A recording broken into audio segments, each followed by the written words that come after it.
What's up, DJ Roby here.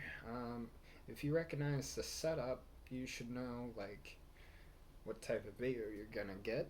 We're talking about aliens and UFOs today. Um, we're talking about Roswell before Roswell.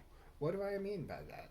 I mean that there's a UFO crash in 1941, 7 years before Roswell, in supposedly in Missouri, Cape Girardeau, Girardeau, in 1941. I had to do some searching, right? So you know the Wikipedia list that I found, y'all.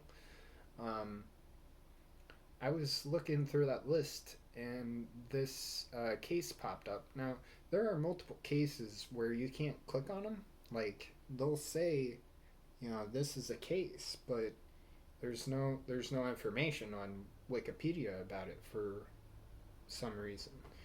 Uh, that's what happened with this one. So I got to the part. I got to it, and it was like Cape uh, Gara Garadabeau or Garadabeau, Missouri. That's all it said, and so you have to scroll over to the references to figure out where it came from. And you'll have to do this with any of them that don't pop up and aren't clickable. But um, so I found this one, and it brought me to a website. I'll link the website because they have pictures. Well, they have a picture. They have a picture. Um, not of the UFO, but they have a picture of what they found inside. They found a body. They found three bodies, supposedly. Alright, so um, this story comes from Charlotte Mann. I think I said her name right. Yeah, Charlotte Mann. Whose father, her grandfather, was a priest for a for he was a Baptist priest, and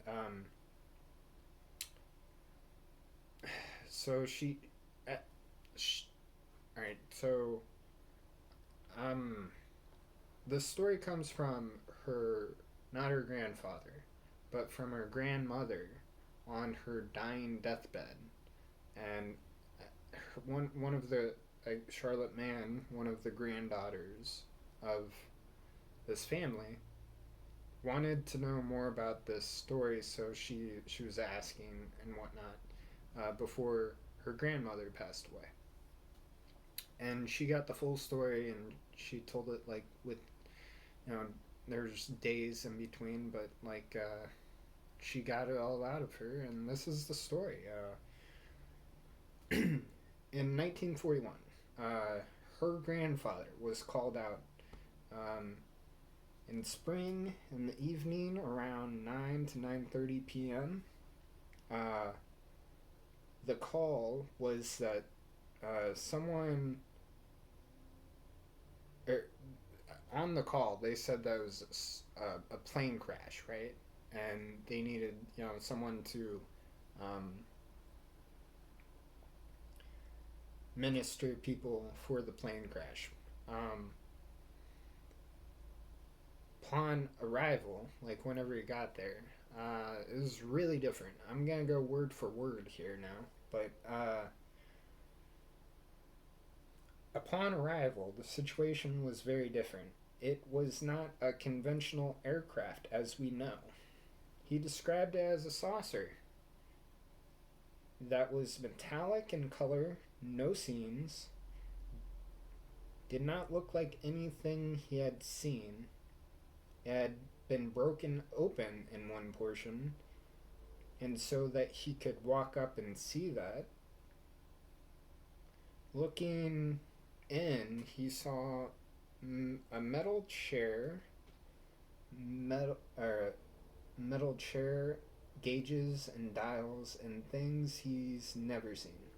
However, what impressed him the most was around the inside there was There were inscriptions and writings he did not recognize, but were similar to Egyptian hieroglyphs.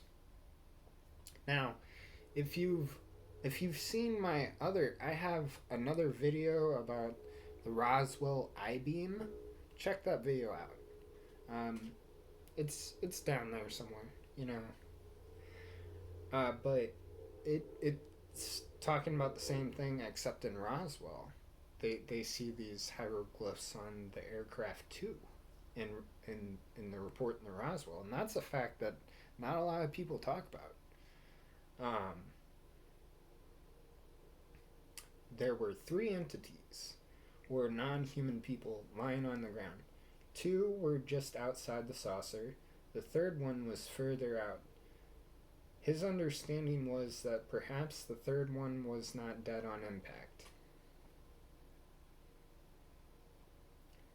There had been mention of a ball of fire, yet fire around the crash site, but none of the victims had been burned. So Father prayed over them, giving them last rites.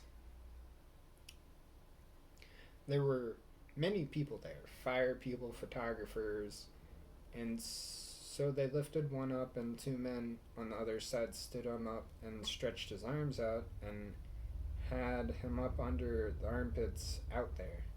As I recall from the picture that I saw, this is Charlotte Man talking. He was about 4 feet tall, appeared to have no bone structure, soft looking, had a suit on, or we assume it was a suit, could have been his skin, looked like crinkled soft aluminum foil. I recall it had very long hands, very long fingers, and I think there were three, but I cannot swear to that.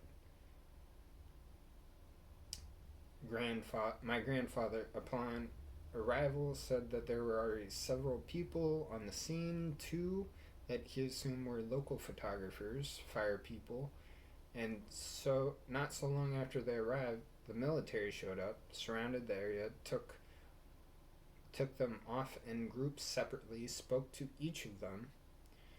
Grandfather didn't know what was said to the others, but he was told, "This didn't happen. You didn't see this. This is a national security.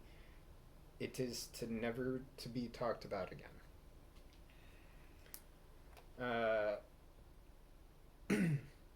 Her grandfather was an honorable man, being a priester, and that's all that needed to be said to him.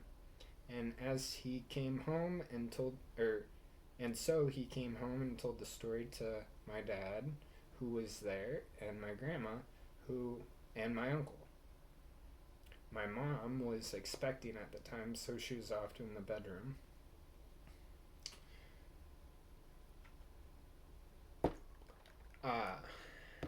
But there's a picture. There's a picture of this alien. And it's on their website. And it's an old Polaroid. There's only one of them. There's only one picture. Like, I believe in Roswell. I believe this probably happened too, though. I believe that there's been so much, like, I don't know, secrecy around this. I don't know why. Like, I don't know I don't know how aliens are a national security, like, threat. Like, I guess they can come into our air zone whenever they want, but what makes them threatening? That's my question. Like, why are we so sensitive over the topic of aliens and UFOs when we should be able to discuss this more openly? More people should be interested, you know what I mean? I don't know. This is why I do it, because, like, I'm vastly intrigued as to why. Why all the hiding? Why all these shenanigans?